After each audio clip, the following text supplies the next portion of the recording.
Les conditions météorologiques n'ont pas été bénéfiques pour les apiculteurs cette année.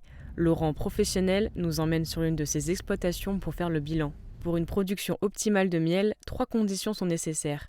Une ruche populeuse avec de nombreuses abeilles, de l'eau et beaucoup de soleil. Ce dernier a manqué à l'appel cet été, ce qui a impacté les récoltes de miel. Le gel printanier, puis le froid au mois de mai qui a empêché les abeilles de butiner et la pluie de juin-juillet n'a pas arrangé les choses. Laurent a dû nourrir ses abeilles pour qu'elles survivent. Il y a 80% de pertes par rapport à une année normale, à un été normal. Là, on sera de l'ordre de... Ici, c'est pour le miel de fleurs sauvages, on sera de l'ordre de 2-3 kilos, au lieu de 20 kilos d'habitude, quoi, hein. La famille Frumholtz possède 2000 ruches sur une cinquantaine de sites dans le pays de Bitche et dans les Vosges. Ils produisent 7 sortes de miel différents. Laurent Frumholtz travaille dans l'apiculture depuis une vingtaine d'années. Il a remarqué qu'au courant des 10 dernières années, les mauvaises récoltes se sont amplifiées. Les saisons sont déréglées et les températures changent. Il a dû faire face à des années de récoltes difficiles, mais n'en a jamais connu une comme celle-ci. Bah là, pareil, hein, même constat. C'est sec, c'est vide, hein, vous voyez. Même constat, c'est vide. Le peu de miel produit par les abeilles ces derniers temps va être récolté. Mais la grosse période de collecte s'étend sur 3 mois, de mi-avril à mi-juillet. 2020 a été une bonne année, ce qui a permis de faire des stocks et continuer les ventes. Malgré les chiffres en baisse, Laurent reste positif pour la suite.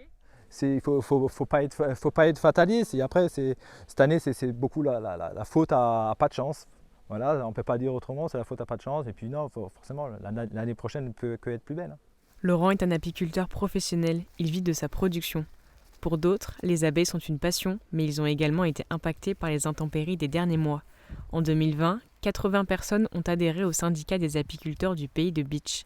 Depuis le début de l'année, les abeilles ont été fragilisées et malgré les tentatives de sauvetage, certaines n'ont pas survécu. Je dirais que 10 à 15% des ruches sont mortes. Mortes de faim, parce que ça va très vite, hein, ça bascule très très vite. 2020 est une année blanche pour le miel et les changements climatiques ne vont pas arranger les choses. Il va falloir changer nos méthodes et nos pratiques, ça c'est sûr et certain. Sachant par exemple, si on fait des comparaisons, qu'il y a 40 ans, on récoltait 2 à 3 fois plus de miel. Je ne parle pas de cette année, je parle d'une année normale, hein. Face à la mauvaise récolte, les apiculteurs peuvent bénéficier du régime des calamités agricoles. Cette aide de l'État est dédiée aux agriculteurs qui ont eu une perte physique de 30% de leur production annuelle d'origine climatique. Pour le moment, les abeilles vont rentrer dans le cycle d'hivernation afin de se préparer pour l'année prochaine. Espérons qu'elle sera meilleure.